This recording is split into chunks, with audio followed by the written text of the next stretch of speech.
हरे कृष्णा। दोस्तों, आज मैं चरणामृत और पंचामृत से जुड़ी महत्वपूर्ण जानकारी आपको बताऊंगा और आशा करता हूं कि इससे आप अपने जीवन में जरूर सुख और समृद्धि का अनुभव करेंगे। सनातन धर्म में पूजा पाठ का जितना महत्व है उतना ही महत्व चरणामृत और पंचामृत का भी है।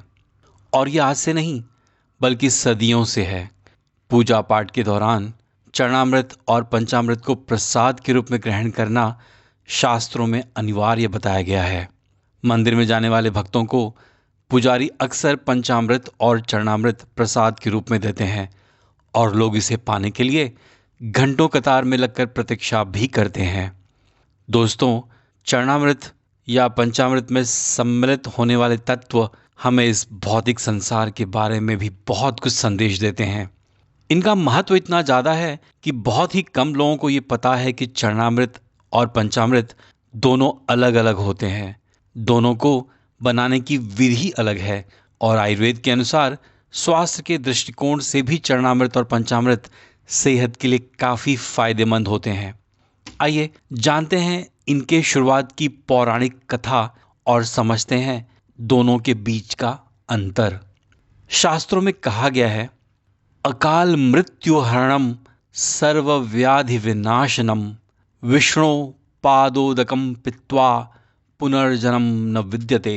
अर्थात भगवान विष्णु के चरण का अमृत रूपी जल समस्त पाप व्याधियों का शमन करने वाला है तथा औषधि के समान है।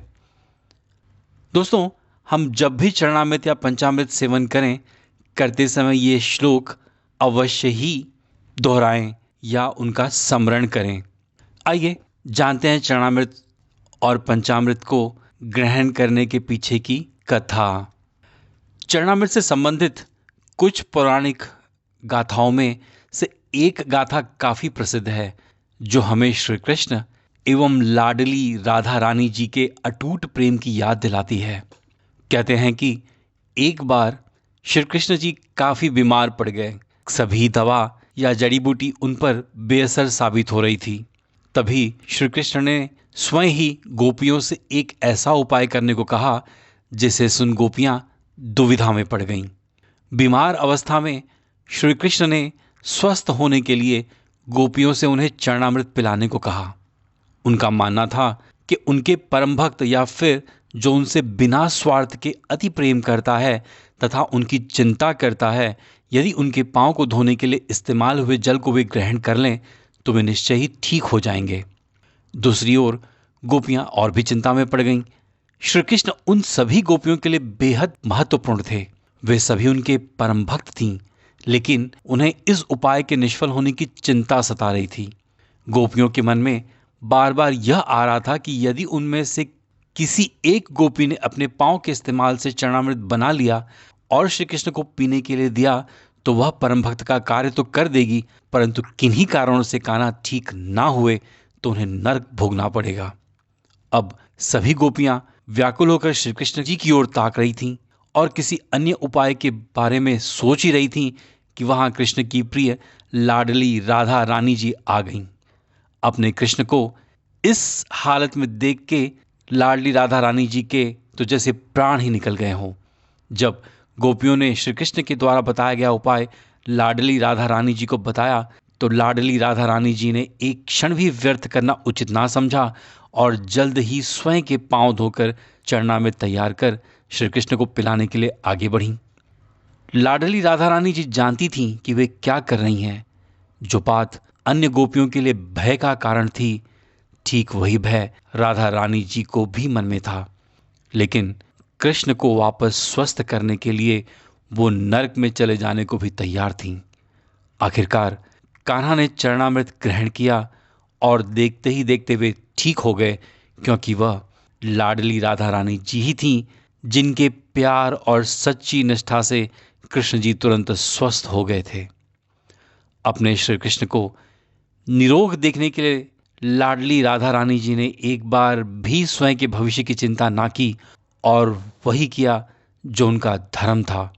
लाडली राधा रानी जी श्री कृष्ण का विवाह कभी ना हुआ, लेकिन उनका प्यार इतना पवित्र एवं सच्चा था कि आज भी दोनों का नाम एक साथ लेने में भक्त एक क्षण भी संदेह महसूस नहीं करते।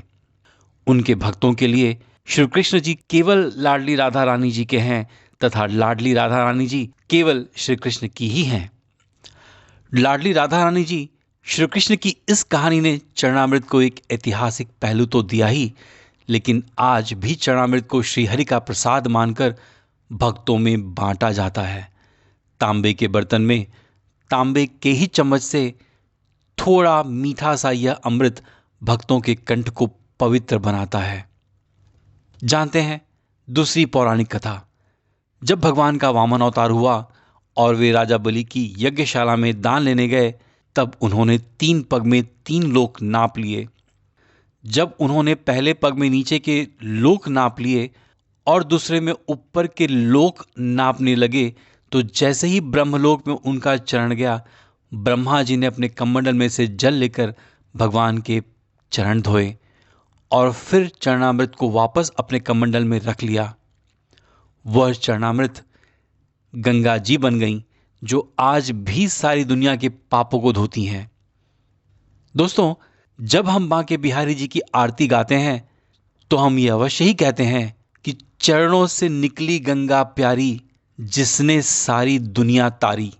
धर्म में इसे बहुत ही पवित्र माना जाता है तथा मस्तक से लगने के बाद इसका सेवन किया जाता है।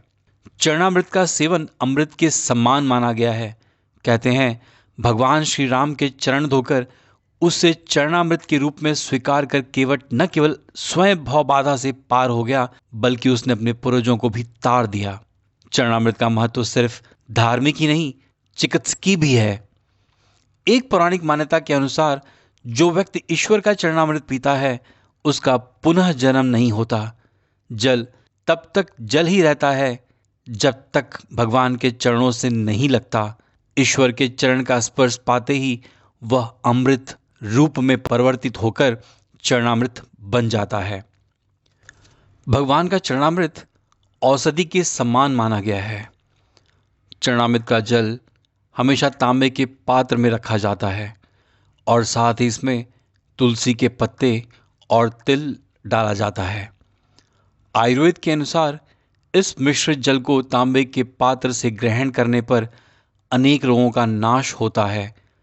चरणामृत का सेवन करने से आपके शरीर में रोगों से लड़ने की रोग प्रतिरोधक क्षमता पैदा हो जाती है और आपका शरीर निरोगी रहता है और आपकी मेधा, बुद्धि, स्मरण शक्ति बढ़ती है। चरणामृत को ग्रहण करने से हर शुभ कार्य का जल्द परिणाम आपको मिलता है। दोस्तों, आइए अब जानते हैं चरणामृत ग्रहण करने की विधि। चरणामृत दाएं हाथ में अंजुलि भर ग्रहण किया जाता है।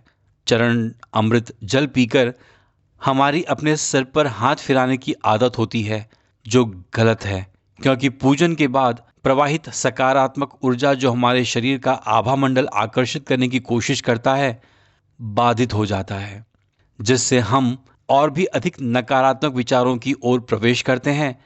इसीलिए चरणामृत पीने के बाद सर पर हाथ नहीं घुमाना चाहिए। दोस्तों, आइए जानते हैं कि पंचामृत क्या होता है, कैसे बनाया जाता है और क्या लाभ होता है। पंचामृत को अत्यंत शुभ माना जाता है। ये प्रसाद के रूप में भी स्वादिष्ट होता है।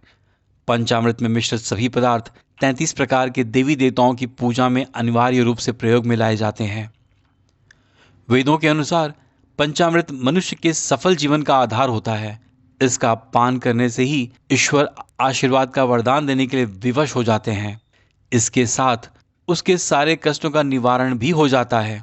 पंचामृत के पान से व्यक्ति के जीवन में सुख समृद्धि की प्राप्ति होती है। इसमें मिश्रित सभी पदार्थों का अपना विशिष्ट महत्व है, जिससे संतति, ज्ञान, सुख और कीर्ति की प्राप्ति होती है। दोस्तों, पंचामृत ये 5 अमृत यानी 5 पवित्र वस्तुओं दूध, दही, तुलसी, घी, शहद, शक्कर और गंगा जल से मिलकर बनता है। पंचामृत का प्रथम भाग दूध है और यह शरीर को पुष्ट करता है और मन को शांत करके तनाव भी दूर करता है। यह शुभ्रता का प्रतीक है, अर्थात हमारा जीवन भी दूध की तरह निष्कलंक हो, सद्गुण को अपनाए, यह इसका प्रतीक है। दूसरा भाग दही है। यह हमारी पाचन तंत्र को मजबूत करता है। एकाग्रता को बेहतर करता है और सुख की वृद्धि भी करता है। त्वचा और चेहरे को कांतिवान बनाने में मदद करता है। दही का गुण है दूसरों को अपने जैसा बनाना, यानी पहले हम निष्कलंक हों और फिर सद्गुण अपनाएं और फिर दूसरों को भी अपने जैसा बनाएं। तीसरा भाग घी, जो हमारे शरीर को बल और पुष्टि देता है, वहीं हड्डियों को मजबूत बनाए रखने में भी मदद करता है। यह नेत्र ज्योति को भी बनाए रखता है। घी प्रतीक है स्नेह का, अर्थात सभी से हमारे स्नेह युक्त संबंध हो, यही भावना हो। चौथा भाग है शहद, जो बेहद शक्तिशाली होता है। ये हमारे शरीर में मौजूद बढ़ी हुई चर्बी को हटाता है, अध्यात्म भाव को व साथ ही धर्म के प्रति झुकाव को मजबूत करता है। यही नहीं, परिवार के लोगों के साथ संबंध भी मजबूत करता है। कमजोर व्यक्ति जीवन में कुछ नहीं कर सकता। तन और मन से शक्तिशाली व्यक्ति ही सफलता पा सकता है। शक्कर का गुण है मिठास। ये ऊर्जा के स्तर को बनाए रखने में मदद करता है व आलस्य को कम करता है। वाणी को मधुर करता है और अनुशासित भी रखता है, और यह आपकी नींद से जुड़ी समस्याओं को भी दूर करता है। यानी हम शक्कर की तरह सबसे मीठे हों और मीठा बोलकर मधुर व्यवहार बनाएं। इस प्रकार उपरोक्त 5 पदार्थों के गुणों से हमारे जीवन में सफलता कदम चूमती है। श्रद्धा भक्ति पूर्वक मन को शांत रखकर इस अमृत का सेवन करने से इंसान में सकारात्मक ऊर्जा का संचार होता है। पंचामृत, जिसका प्रसाद के रूप में विशिष्ट स्थान है, इसी से भगवान का अभिषेक भी किया जाता है। दोस्तों, आइए अब जानते हैं पंचामृत ग्रहण करने के कुछ खास नियम। पंचामृत का निर्माण सूर्यास्त के पूर्व करें। दूध के लिए हो सके तो गाय का दूध प्रयोग करें। पंचामृत बन जाने के बाद इसमें तुलसी दल और गंगा जल अवश्य ही डालें। पंचामृत हमेशा तांबे के पात्र से देना चाहिए। तांबे में रखा पंचामृत इतना शुद्ध हो जाता है कि अनेक बीमारियों को दूर कर सकता है। अगर आप घर के मंदिर में शालिग्राम रखते हैं तो उन्हें पंचामृत में अवश्य ही स्नान कराएं। अन्यथा एक चांदी का सिक्का डालें और भाव लें कि इसके माध्यम से आप अपने इष्ट देवी या देवता को स्नान करा रहे हैं। अपने इष्ट देवी या देवता या श्री हरि को स्मरण करके पंचामृत हमेशा दोनों हाथों से ही ग्रहण करें। पंचामृत को भूल कर भी जमीन पर ना गिरने दें। पंचामृत को ग्रहण करने के बाद दोनों हाथों से शिखा को स्पर्श भी जरूर से करें। दोस्तों, आइए अब जानते हैं पंचामृत के लाभ। पंचामृत का सेवन करने से शरीर पुष्ट और रोग मुक्त रहता है। पंचामृत से जिस तरह हम भगवान को स्नान कराते हैं, ऐसा ही खुद स्नान करने से शरीर की कांति बढ़ती है। पंचामृत उसी मात्रा में सेवन करें जिस मात्रा में किया जाता है, उससे ज़्यादा नहीं। कैंसर, हार्ट अटैक, डायबिटीज़, कब्ज और ब्लड प्रेशर जैसी रोगों से बचा जा सकता है। पंचामृत के और भी कई लाभ होते हैं, जैसे यदि पंचामृत में तुलसी की पत्तियां और डाल ली जाएं और रोजाना इसका सेवन किया जाए तो मान्यता है कि कोई भी बीमारी आपके पास नहीं फटकेगी, साथ ही त्वचा संबंधी रोगों से भी आप बचे रहेंगे। इसके अलावा यदि आपका इम्यूनिटी सिस्टम यानी रोग प्रतिरोधक क्षमता कमज़ोर है तो भी आपको घबराने की आवश्यकता नहीं है। पंचामृत के नियमित सेवन से आप इसमें सुधार महसूस कर सकते हैं। पंचामृत के सेवन से आप फैलने वाली बीमारियों यानी संक्रामक रोगों से भी काफ़ी हद तक बच सकते हैं, क्योंकि इससे आपकी रोगों से लड़ने की क्षमता में चमत्कारिक रूप से सुधार होता है। दोस्तों, आइए अब जानते हैं कि किसी व्यक्ति को मंदिर में चरणामृत या पंचामृत 3 बार ही क्यों देने की परंपरा है। दोस्तों, हमारे सनातन धर्म के अनुसार दुनिया में 3 प्रकार के दुख होते हैं। पहला अतिभौतिक, दूसरा अधिदैविक और तीसरा आध्यात्मिक। अधिभौतिक के अंतर्गत मनुष्य के शरीर में विभिन्न तरह के विकार या बीमारियां उत्पन्न हो जाती हैं। अधिदैविक में देवता द्वारा कष्ट दिए जाते हैं, जैसे ओलावृष्टि, दुर्घटना, अतिवृष्टि और अनावृष्टि, भूकंप, बिजली गिरना। इसे दैवीय प्रकोप भी कहा जाता है। तीसरा आध्यात्मिक, यानी मन और बुद्धि न काम करे। ऐसी स्थिति में चरणामृत के आचमन से तीनों तरह के दुखों का शमन हो जाता है, इसीलिए इसे 3 बार प्रसाद के रूप में दिया जाता है। दोस्तों, तो ये थी मेरी चरणामृत और पंचामृत से जुड़ी जानकारी। मैं आशा करता हूं कि आज से आप चरणामृत या पंचामृत को सही नियम के साथ ग्रहण करेंगे और श्री महाप्रभु या महादैव्य को खुश करने के साथ अपने जीवन में आपको जरूर ही सुख, समृद्धि और स्वास्थ्य लाभ जरूर हो। अगर आपको मेरी ये जानकारी उपयोगी और ज्ञानवर्धक लगे तो आप मेरे इस YouTube चैनल को जरूर सब्सक्राइब करें, शेयर करें और लाइक भी करें। हरे कृष्णा।